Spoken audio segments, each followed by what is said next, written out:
Hi everyone, welcome back to my channel. ನಾನು ಇವತ್ತೊಂದು single ಸ್ಟೆಪ್ನಲ್ಲಿ ಹಾಕೋಂಥ ಕುಚ್ಚು ಡಿಸೈನ್ ತೋರಿಸ್ತಾ ಇದ್ದೀನಿ. ಫಸ್ಟಿಗೆ 6 ಎಳೆ ದಾರನ ನಾನು ರೆಡಿ ಮಾಡಿ ಇಟ್ಕೊಂಡಿದ್ದೀನಿ. ಬಟ್ಟೆಗೆ ಲಾಕ್ ಮಾಡ್ತೀನಿ.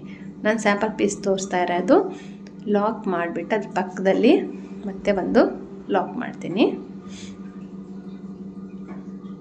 ಲಾಕ್ ಆದಮೇಲೆ ಈಗ 1 2 3 4 ಅಥವಾ 5 ಚೈನ್ ಹಾಕ್ಬೋದು.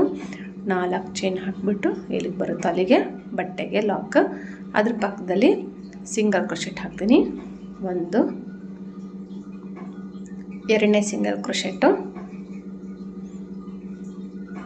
ಎರಡನೇ ಸಿಂಗಲ್ ಕ್ರೋಶೆಟ್ ಆದಮೇಲೆ ಇವಾಗ ನೋಡಿ 1 2 ಅಂದರೆ ಎರಡನೇ ಸಿಂಗಲ್ ಕ್ರೋಶೆಟ್ ಮೇಲೇ ನಾನು ಟೋಟಲಾಗಿ 3 ಚೈನ್ ಹಾಕಿದ್ದೀನಿ. 3 ಚೈನ್ ಹಾಕಿಬಿಟ್ಟು ಸೂಜಿ ಮೇಲೆ 2 ಸರಿ ದಾರ ತೊಗೊಂಡು 2ರಿಂದ 1 2ರಿಂದ 1 2ರಿಂದ 1 ಟ್ರಿಬಲ್ ಕ್ರೋಶೆ ಹಾಕಿದೆ.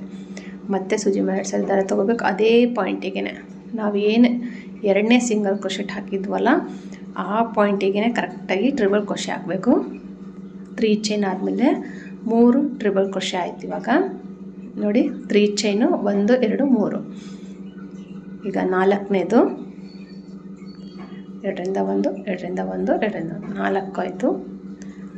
5ನೇ ಟ್ರಿಬಲ್ ಕ್ರೋಶೆ ಅಂದರೆ ಆ 3 ಚೈನ್ನ ನೀವು ಬಿಟ್ಟರೆ 5 ಟ್ರಿಬಲ್ ಕ್ರೋಶೆ ಆಗುತ್ತೆ. ಅದನ್ನು ಕೌಂಟ್ ಮಾಡೋದಿದ್ದರೆ 6 ಕರೆಕ್ಟಾಗಿ 6 ಟ್ರಿಬಲ್ ಕ್ರೋಶೆ ಆಗುತ್ತೆ. ನೋಡಿ ಅದನ್ನು ಬಿಟ್ಟಾದರೂ ಕೌಂಟ್ ಮಾಡಿ, ಸೇರಿಸಾದ್ರೂ ಕೌಂಟ್ ಮಾಡ್ಕೊಳ್ಳಿ. ಇಲ್ಲಿ 6 ಆಯಿತು. ಅದಾದಮೇಲೆ ಎಲ್ಲಿಗೆ ಬರುತ್ತೋ ಅಲ್ಲಿಗೆ ನೋಡಿ ಕರೆಕ್ಟಾಗಿ ಸ್ವಲ್ಪ ತುಂಬ ಟೈಟಾಗಿ ಎಳೆಯೋದಕ್ಕೆ ಹೋಗಬೇಡಿ, ಸುಕ್ಕಾಗ್ಬಿಡುತ್ತೆ ಸ್ಯಾರಿ. ಎಲ್ಲಿಗೆ ಬರುತ್ತೋ ಅಲ್ಲಿಗೆ ಸ್ವಲ್ಪ ಒಳಗೂ ಲಾಕ್ ಮಾಡಿದರೂ ಪರವಾಗಿಲ್ಲ, ಒಂದು ಪಾಯಿಂಟ್ ಒಳಗೆ ಲಾಕ್ ಮಾಡಿದರೂ ನಡೆಯುತ್ತೆ.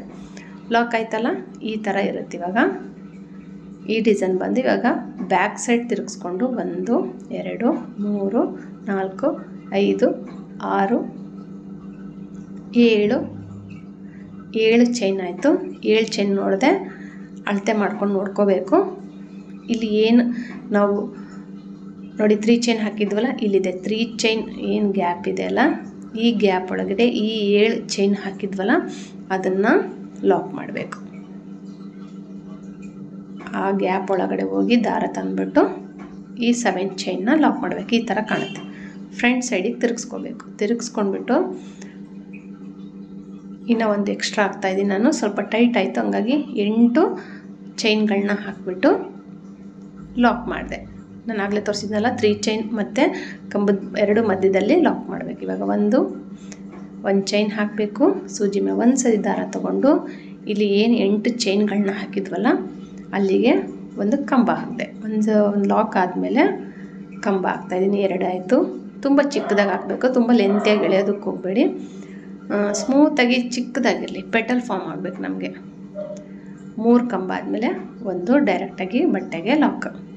1 ಪೆಟಲ್ ಆಯಿತು ನೋಡ್ಬೋದು. ಇವಾಗ ಮತ್ತೆ 1 ಚೈನು ಸೂಜಿ ಮೇಲೆ 1 ಸರಿ ದಾರ ತೊಗೊಂಡು ಮತ್ತೆ 2ರಿಂದ 1 2ರಿಂದ 1 ಕಂಬ, ಮತ್ತೆ ಸೂಜಿ ಮೇಲೆ ದಾರ ತೊಗೋಬೇಕು, ಮತ್ತೆ 1 ಕಂಬ, ಮತ್ತೆ ಸೂಜಿ ಮೇಲೆ ದಾರ ತೊಗೋಬೇಕು, ಮತ್ತೆ 1 ಕಂಬ ಹಾಕಬೇಕು. ಹಾಗೆ 1 ಚೈನ್ ಹಾಕಿಬಿಟ್ಟು ಇಲ್ಲಿ ಲಾಕ್ ಮಾಡಬೇಕು. ಬಟ್ ನಾನು ಒಂದು ಎಕ್ಸ್ಟ್ರಾ ಹಾಕಿದ್ದೀನಿ, ಆಮೇಲೆ ಬಿಚ್ಚಿದ್ದೀನಿ ನಾನು. ನೋಡಿ 1 ಚೈನ್ ಹಾಕಿಬಿಟ್ಟು ಲಾಕ್ ಮಾಡಬೇಕು. ನಾನು ಅದನ್ನು ರಿಮೂವ್ ಮಾಡಿಬಿಟ್ಟು ಆಮೇಲೆ ಮತ್ತೆ ಇದು ಮಾಡಿದ್ದೀನಿ, ಸರಿ ಮಾಡ್ಕೊಂಡಿದ್ದೀನಿ. 1 ಚೈನ್ ಹಾಕಬೇಕು, ಮತ್ತು ಕಂಬನ ಹಾಕಬೇಕು. ಇಲ್ಲಿ 1 ಚೈನು 3 ಕಂಬ ಅಥವಾ 4 ಕಂಬ ಹಾಕಿಬಿಟ್ಟು 1 ಚೈನ್ ಹಾಕಿ, ಮತ್ತು ಇದು ಏನು 8 ಚೈನ್ ಇರುತ್ತಲ್ಲ ಅದರೊಳಗಡೆಗೆ ಸಿಂಗಲ್ ಕ್ರೋಶೆಟ್ ಹಾಕಿಬಿಟ್ಟು ಲಾಕ್ ಮಾಡಿಬಿಡಬೇಕು. ಇಲ್ಲಿ ಟೋಟಲಾಗಿ ನಮಗೆ ಒಂದು 3ರಿಂದ 4 ಪೆಟಲ್ಸ್ವರೆಗೂ ಫಾರ್ಮ್ ಆಗುತ್ತೆ. ನೋಡಿ ಇಷ್ಟು ಗ್ಯಾಪ್ ಇದೆ. ಅದರಲ್ಲಿ ಟೋಟಲಾಗಿ ನಾನು ಹೇಳಿದ್ನಲ್ಲ ಒಂದು 3 ಅಥವಾ ನೀವು ಎಷ್ಟು ಚೈನ್ ತೊಗೊಳ್ತೀರೋ ಅದ್ರ ಮೇಲೆ ಡಿಪೆಂಡ್ ಆಗುತ್ತೆ. ನನಗೆ 8 ಚೈನಕ್ಕೆ 4 ಪೆಟಲ್ಸ್ ಬಂದಿದ್ದಾವೆ. ಇಲ್ಲಿ ನಾನು ಬೀಡ್ಸ್ ಯೂಸ್ ಮಾಡ್ತಾಯಿಲ್ಲ. ಬೀಡ್ಸ್ ಬೇಕಂದರೆ ಯೂಸ್ ಮಾಡಿಕೊಂಡು ಏನು ಕುಚ್ಚು ಪಕ್ಕ ಆ ಕಡೆ ಈ ಕಡೆ ಬೀಡ್ಸ್ ಹಾಕ್ಕೊಂಡು ಬೀಡ್ ಲಾಕ್ ಮಾಡಿಕೊಂಡು ಕುಚ್ಚು ಕಟ್ಕೋಬೋದು, ಆ ಥರನೂ ಮಾಡ್ಕೋಬೋದು. ಇವಾಗ ಡೈರೆಕ್ಟಾಗಿ ಬಟ್ಟೆಗೆ ಎಲ್ಲಿಗೆ ಬರುತ್ತೋ ಅಲ್ಲಿಗೆ ಲಾಕ್ ಮಾಡ್ತೀನಿ. ನೋಡಿ ಲಾಕ್ ಮಾಡಿದೆ. ಬಟ್ಟೆಗೆ ಡೈರೆಕ್ಟಾಗಿ ಲಾಕ್ ಮಾಡಬೇಕು. ಈ ಥರ ಕಾಣುತ್ತೆ ಡಿಸೈನ್ ಬಂದು. ನಾನು ಹೇಳಿದ್ನಲ್ಲ ಸಿಂಗಲ್ ಸ್ಟೆಪ್ನಲ್ಲೇ 4 ಪೆಟಲ್ಸು ಇಲ್ಲಿ 3 ಚೈನ್ ಹಾಕಿಬಿಟ್ಟು 5 ಟ್ರಿಬಲ್ ಕ್ರೋಶೆ ಹಾಕಿಬಿಟ್ಟು 8 ಚೈನ್ ಹಾಕಬೇಕು. 8 ಚೈನ್ ಹಾಕಿಬಿಟ್ಟು ಏನು 3 ಚೈನ್ ಹಾಕಿದ್ವಲ್ಲ ಮತ್ತೆ ಅದೆರಡರ ಮಧ್ಯದಲ್ಲಿ ಲಾಕ್ ಮಾಡಿಬಿಟ್ಟು ಮತ್ತೆ ಕಂಬಗಳಂದರೆ ಪೆಟಲ್ಸ್ ಬರೋದಕ್ಕೆ ಮಾಡ್ಕೊಂಡು ಹೋಗಬೇಕು. ಅಲ್ಲಿ ಕುಚ್ಚು ಕಟ್ಟೋದಕ್ಕೆ ಮತ್ತು ಈ ಆರ್ಚಿಗೂ ಕುಚ್ಚಿಗೂ ಸ್ವಲ್ಪ ಗ್ಯಾಪ್ ಇರಲಿ ಅಂದ್ಬಿಟ್ಟು ನಾನು ಒಂದೆರಡು ಎಕ್ಸ್ಟ್ರಾ ಸಿಂಗಲ್ ಕ್ರೋಶೆಟ್ಗಳನ್ನ ಹಾಕ್ತೀನಿ. ಆ ಸಿಂಗಲ್ ಕ್ರೋಶೆಟ್ನ ನೀವು ಸ್ಕಿಪ್ ಮಾಡಿಬಿಟ್ಟು ಬೇಕಂದರೆ ಬೀಡ್ಸ್ನ ಹಾಕ್ಕೊಂಡು ಮಾಡ್ಕೋಬೋದು. ನೋಡಿ ಎರಡನೇದು ಲಾಕ್ ಆಯಿತು. ಇಲ್ಲಿ ಯಾವ ಥರ 1 2 ಆಯ್ತಲ್ಲ, 3ನೇದು ಹಾಕ್ತೀನಿ. ಅಂದರೆ 3ನೇದು ಹಾಕಬೇಕು.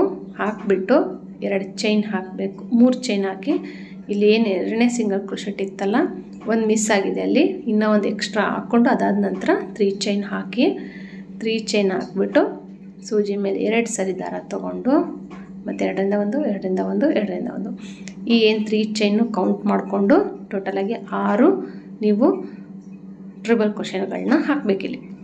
ಟೋಟಲಾಗಿ 6 ಟ್ರಿಬಲ್ ಕ್ರೋಶೆಗಳನ್ನ ಹಾಕಿಬಿಟ್ಟು ಬಟ್ಟೆಗೆ ಎಲ್ಲಿಗೆ ಬರುತ್ತೋ ಅಲ್ಲಿಗೆ ಲಾಕ್ ಮಾಡಬೇಕು. ಆದರೆ ಸ್ವಲ್ಪ ಒಂದು ಪಾಯಿಂಟ್ ಬ್ಯಾಕೇ ಹಾಕಿ, ಯಾಕಂದರೆ ತುಂಬ ದೂರ ಹಾಕಿಬಿಟ್ರೆ ಸುಕ್ಕಾಗೋ ಚಾನ್ಸಸ್ ಇರುತ್ತೆ. ಹಂಗಾಗಿ ಲಾಕ್ ಆಯಿತು. ಇವಾಗ ಬ್ಯಾಕ್ ಸೈಡ್ ಬಟ್ಟೆನ ತಿರ್ಸ್ಕೊಂಡು 1 2 3 4 5 6 7 8 ಚೈನ್ ಹಾಕ್ತೀನಿ. 8 ಚೈನ್ ಹಾಕಿಬಿಟ್ಟು ಇಲ್ಲಿ ನೋಡಿ 3 ಚೈನ್ ಹಾಕಿದ್ವಲ್ಲ ಅದ್ರ ಮಧ್ಯದಲ್ಲಿ ಹೋಗಿ ದಾರ ತಂದುಬಿಟ್ಟು ಈ 8 ಚೈನ ಲಾಕ್ ಫ್ರಂಟ್ ಸೈಡಿಗೆ ತಿರುಗಿಸ್ಕೋಬೇಕು. ಮತ್ತು 1 ಚೈನ್ ಹಾಕಬೇಕು.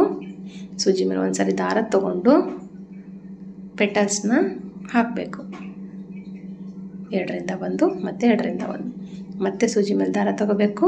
ಮತ್ತು 2ರಿಂದ 1 2ರಿಂದ 1 ಇನ್ನೂ ಒಂದು ಸರಿ ಸೂಜಿ ಮೇಲೆ ದಾರ ತೊಗೊಂಡು ಮತ್ತೆ 2ರಿಂದ 1 2ರಿಂದ 1 ಹಾಕಿ 1 ಚೈನ್ ಹಾಕಿ ಪೆಟಲ್ಸ್ ಹಾಕಿ, ಅಥವಾ ಈ ಥರನಾದರೂ ಮಾಡ್ಬೋದು. ನಾನು ಸ್ವಲ್ಪ ಜಾಸ್ತಿ ಬೇಕು ಅಂದ್ರೆ ಪೆಟಲ್ಸ್ ಸ್ವಲ್ಪ ಅಗಲ ಕಾಣಬೇಕು ಅಂದರೆ ನಾನು ಇವಾಗ ತೋರಿಸಿದ್ನಲ್ಲ ಈ ಥರನೂ ಮಾಡ್ಕೋಬೋದು. ಒಂದು 5 ಕಂಬ ಹಾಕ್ಬಿಟ್ಟು 2 ಚೈನ್ ಹಾಕಿ ಲಾಕ್ ಆ ಥರನೂ ಮಾಡ್ಕೋಬೋದು. ಹಾಗೆ ಹೊಸಬ್ರು ನನ್ನ ಚಾನಲನ್ನು ನೋಡ್ತಾ ಇದ್ದರೆ ಪ್ಲೀಸ್ ಸಬ್ಸ್ಕ್ರೈಬ್ ಮಾಡ್ಕೊಳ್ಳಿ. ಹಾಗೆ ಹೊಸಬ್ರು ನನ್ನ ಚಾನಲಲ್ಲಿ ಬಂದಿದ್ದರೆ ಅವರು ನೋಡಿ ಯಾವುದಾದ್ರೂ ಬೀಡ್ಸ್ ಬಗ್ಗೆ ಕಮೆಂಟ್ ಮಾಡೋದಿದ್ರೆ ಮಾಡ್ಬೋದು. ದಾರದ ಬಗ್ಗೆ ಆಗಲಿ, ನಾನು ಇವಾಗ ಹೊಸ ಥರ ದಾರ ತರಿಸಿದ್ದೀನಿ. ಅದರಲ್ಲಿ ನಾನು ಲೇಸ್ ಡಿಸೈನ್ನ ಹಾಕಿ ತೋರಿಸ್ತೀನಿ ಇನ್ನು ಮುಂದೆ. ಅಂದರೆ ನೀವು ಸ್ಯಾರಿಗಳಿಗೆ ಸಿಂಪಲಾಗಿರಲಿ ಅನ್ನೋರು ಹಾಕ್ಬೋದು. ಆಮೇಲೆ ಬ್ಲೌಸ್ಗಳಿಗೆ ಹಾಕ್ಕೋಬೋದು, ತೋಳುಗಳಿಗೆ, ಆಮೇಲೆ ದುಪ್ಪಟ್ಟಗಳಿಗೆ, ಮತ್ತು ಬಂದು ಕರ್ಚೀಫ್ಗಳಿಗೆಲ್ಲ ನೀವು ಹಾಕ್ಕೋಬೋದು. ಸ್ಕಾರ್ಫ್ ಎಲ್ಲ ಬರುತ್ತಲ್ಲ ಒಂಥರ ಆ ಥರದ್ರ ಕಾಟನ್ನಿಂದ ಅದಕ್ಕೂ ನಾವು ಹಾಕ್ಕೋಬೋದು. ಆ ಥರದ್ದು ನಾನು ವೀಡಿಯೋಗಳನ್ನ ಮಾಡಿ ಹಾಕ್ತೀನಿ, ನೋಡ್ಬೋದು. ಪ್ರೀವಿಯಸ್ ವೀಡಿಯೋಲಿ ನಾನು ತೋರಿಸಿದ್ದೀನಿ ಒಂದು. ಆ ಥರನೇ ಹಾಕ್ಕೋಬೋದು. ಸಿಂಪಲ್ ಆಗಿರೋಂಥ ಡಿಸೈನು, ತುಂಬ ದಪ್ಪ ಕಾಣಲ್ಲ. ಸಿಲ್ಕ್ ಥ್ರೆಡ್ ಆದರೆ ತುಂಬ ದಪ್ಪ ಇರುತ್ತೆ. ಹಾಗಾಗಿ ಅದನ್ನು ಕಾಟನ್ ಥ್ರೆಡ್ ನಾನು ತೆಳುವಾಗಿರೋದಂತ ತರಿಸಿದ್ದೀನಿ ಅಮೆಝಾನಲ್ಲಿ. ಅದರಲ್ಲಿ ನಾನು ಡಿಸೈನ್ ಹಾಕಿ ತೋರಿಸಿದ್ದೀನಿ. ಒಂದು ಇದೇ ಥರ ವೈಟ್ ಬಟ್ಟೆಗೆ ಹಾಕಿ ತೋರಿಸಿದ್ದೀನಿ. Border line design, lace design ತೋರಿಸಿದ್ದೀನಿ. ಅದನ್ನು ನೀವು ನಾನು ಹೇಳಿದ್ನಲ್ಲ ಯಾವುದಕ್ಕಾದರೂ ಹಾಕ್ಕೋಬೋದು. ಇಲ್ಲಿ ಲಾಕ್ ಆದಮೇಲೆ ಮತ್ತೆ ಒಂದು 5 ಚೈನ್ ಹಾಕಿ ಲಾಕ್ ಮಾಡಿಬಿಟ್ಟು ಅದನ್ನೇ ಕಂಪ್ಲೀಟ್ ಮಾಡ್ಕೊಂಡು ಹೋಗ್ಬೇಕು. ಅದೇ ಥರ ಕಂಟಿನ್ಯೂ ಮಾಡ್ಕೊಂಡು ಹೋಗ್ಬೇಕು. ಈ ಥರ ದಾರ ಎಲ್ಲ ಬಂದಾಗ ಏನು ಭಯ ಪಡೋಂಥದ್ದಿಲ್ಲ. ನೋಡಿ, ನಾವು ನೆಕ್ಸ್ಟ್ ಏನಾದರೂ ಹಾಕ್ತೀವಲ್ಲ ಸಿಂಗಲ್ ಕ್ರೋಶೆಟ್ ಹಾಕಿದಾಗ ಬ್ಯಾಕ್ ಸೈಡ್ ಹೋಗಿಬಿಡುತ್ತೆ. ಹಂಗಾಗಿ ಏನು ವರಿ ಪಡೋ ಅಂಥದ್ದಿಲ್ಲ. ಸೇಮ್ ಇದೇ ಥರನೇ ನಾನು ಕಂಪ್ಲೀಟ್ ಮಾಡಿಬಿಟ್ಟು ತೋರಿಸ್ತೀನಿ. ಪ್ಲಸ್ ಬಂದು ಇಲ್ಲಿ ನೋಡಿ 3 ಚೈನ್ ಹಾಕಿ 5 ಕಂಬಗಳನ್ನ ಹಾಕ್ಬೇಕಂದ್ರೆ ಆ 3 ಚೈನ್ ಹಾಕಿರೋದನ್ನು ಸೇರಿಸ್ಕೊಂಡ್ರೆ ಟೋಟಲಾಗಿ 6 ಕಂಬಗಳಾಗ್ತವೆ. ಟ್ರಿಬಲ್ ಕ್ರೋಶೆ ಆಗುತ್ತೆ. ಮಾಮೂಲಿ ಡಬಲ್ ಕ್ರೋಶೆಟ್ ಹಾಕಿಬಿಡಿ, ಇಲ್ಲಿ ಟ್ರಿಬಲ್ ಕ್ರೋಶೆನೇ ಹಾಕಬೇಕಾಗುತ್ತೆ. 8 ಚೈನ್ ಹಾಕಿ ಬ್ಯಾಕ್ ಸೈಡಿಂದ ಲಾಕ್ ಮಾಡಿಬಿಟ್ಟು ಆ 8 ಚೈನ್ ಒಳಗಡೆಗೆ 4 ಪೆಟಲ್ಸ್ ಬರೋ ಥರ ಕ್ಲೀನಾಗಿ ಕೌಂಟ್ ಮಾಡ್ಕೊಂಡು ಪೆಟಲ್ಸ್ ಹಾಕ್ಕೊಂಡು ಹೋದರೆ ಆಯಿತು. ಬೀಡ್ಸ್ ಬೇಕಾದರೆ ಇಲ್ಲಿ ಮತ್ತು ಈ ಕಡೆಗೆ ಬೀಡ್ಸ್ಗಳನ್ನ ಹಾಕ್ಕೊಂಡು ಮಧ್ಯದಲ್ಲಿ ಕುಚ್ಚು ಕಟ್ಕೋಬೋದು. ಆ ಥರನೂ ಮಾಡ್ಕೋಬೋದು. ಬೀಡ್ಸ್ ಬೇಕು ಅಂದರೆ ಇದು ಬೀಡ್ಲೆಸ್ಸು. ಕೆಲವೊಬ್ಬರೆಲ್ಲ ಬೀಡ್ಸ್ ಇಷ್ಟಪಡಲಾರ್ದವರು ಈ ಥರ ಡಿಸೈನ್ನ ಚೂಸ್ ಮಾಡಿಕೊಂಡು ಅವ್ರಿಗೆ ಚೂಸ್ ಮಾಡಿ ಹಾಕ್ಕೊಡ್ಬೋದು. ನೀವು ಇದಕ್ಕೆ ಚಾರ್ಜ್ ಬಂದು ನೀವು 350 ಇಂದ 450ವರೆಗೂ ಚಾರ್ಜ್ ಮಾಡ್ಬೋದು. ಈ ವಿಡಿಯೋ ನಿಮಗೆ ಇಷ್ಟ ಆಗಿದ್ದರೆ, ಈ ಡಿಸೈನ್ ಇಷ್ಟ ಆಗಿದ್ದರೆ ಲೈಕ್ ಮಾಡಿ, ಶೇರ್ ಮಾಡಿ, ಕಮೆಂಟ್ ಮಾಡಿ. ಹೊಸಬ್ರಾಗಿದ್ದರೆ ನನ್ನ ಚಾನಲ್ನ ಸಬ್ಸ್ಕ್ರೈಬ್ ಮಾಡೋದು ಮಾತ್ರ ಮರಿಬೇಡಿ. ನಾನಿಲ್ಲಿ ಕುಚ್ಚು ಬಂದು 130ಇಂದ 140 ದಾರ ಕಟ್ಟಿದ್ದೀನಿ. 130 ಎಳೆ ಕರೆಕ್ಟ್ ಆಗುತ್ತೆ. 4 ಚೈನಿಗೆ, 5 ಚೈನಿಗೆ 150 ಸ್ಟ್ಯಾಂಡ್ಸ್ ಆಫ್ ಥ್ರೆಡ್ ತೊಗೋಬೋದು ಬ್ರೈಡಲ್ಗೆಲ್ಲ. ನೋಡಿ ಎಷ್ಟು ಬ್ಯೂಟಿಫುಲ್ ಆಗಿದೆ. ಪರ್ಸ್ನಲ್ ಆಗಿ ನನಗೆ ತುಂಬ ಇಷ್ಟ ಆಯಿತು. ಬೀಡ್ ಬೇಡ ಅನ್ನೋರಿಗೆ ನೀವು ಈ ಡಿಸೈನ್ನ ಚೂಸ್ ಮಾಡ್ಕೊಡ್ಬೋದು. ಹಾಗೆ ನೋಡಿ, ಇಲ್ಲಿ ನಾನು ಬೇಬಿ ಕುಚ್ಚು ಕಟ್ಟಿದ್ದೀನಿ. ತುಂಬ ಚಿಕ್ಕದಾಗಿರೋಂಥ ಕುಚ್ಚು ಕಟ್ಟಿದ್ದೀನಿ. ಈ ಡಿಸೈನ್ ಇಷ್ಟ ಆದರೆ ಲೈಕ್ ಕೊಡೋದು ಮಾತ್ರ ಮರಿಬೇಡಿ. ಹಾಗೆ ಶೇರ್ ಮಾಡೋದನ್ನು ಸಹ ಮರಿಬೇಡಿ. Thank you for watching. Thank you.